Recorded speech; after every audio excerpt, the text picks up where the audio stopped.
जो काही व्यवहार झालेला होता तो कॅन्सल करण्यात आलेला आहे। पुण्यातील कोरेगाव पार्क जमीन व्यवहार अखेर रद्द। उपमुख्यमंत्री अजित पवारांची घोषणा। झी 24 तासच्या बातमीचा महा इम्पॅक्ट।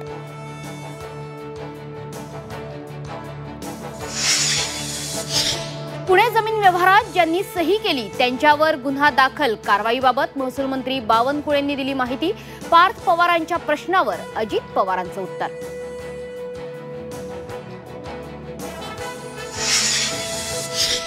सरकार कुणालाही पाठीशी घालणार नाही। अहवालात जो दोषी आढळेल त्याच्यावर कडक कारवाई करणार। जमीन गैरव्यवहारावर मुख्यमंत्री देवेंद्र फडणवीसांची स्पष्टोक्ती।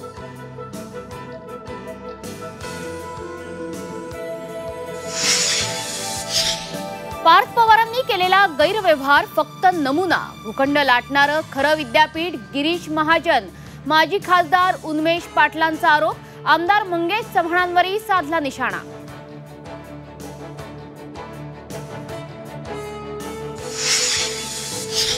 आपली आणि जरांगेंची ब्रेन मॅपिंग आणि नार्को टेस्ट करा। मनोज जरांगेंच्या आरोपांना धनंजय मुंडेंचं उत्तर।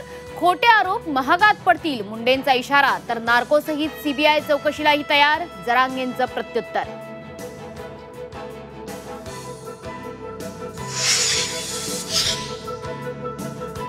उद्धव ठाकरेंच्या मराठवाडा दौऱ्याचा आजचा शेवटचा दिवस। दुपारी पाटोद्यात पत्रकार परिषदही होणार।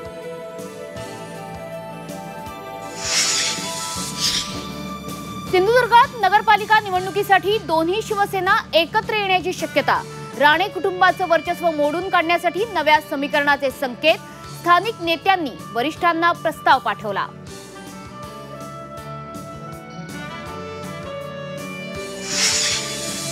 कुंभमेळ्यात बिगर हिंदूंकडून खरेदी करू नये, मंत्री नितेश राणे यांचं वादग्रस्त वक्तव्य। राणेंच्या वक्तव्यामुळे नव्या वादाला तोंड। रुपाली ठोंबरेंना चाकणकरांवरील टीका भोवली। ठोंबरेंना पक्षाकडून शिस्तभंगाची नोटीस। 7 दिवसात उत्तर मागवलं।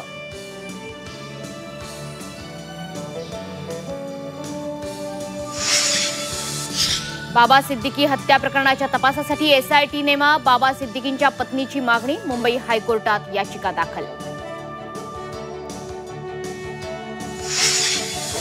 आणि राज्यात गुलाबी थंडीची चाहूल। बहुतांश भागात कमाल आणि किमान तापमानात घट।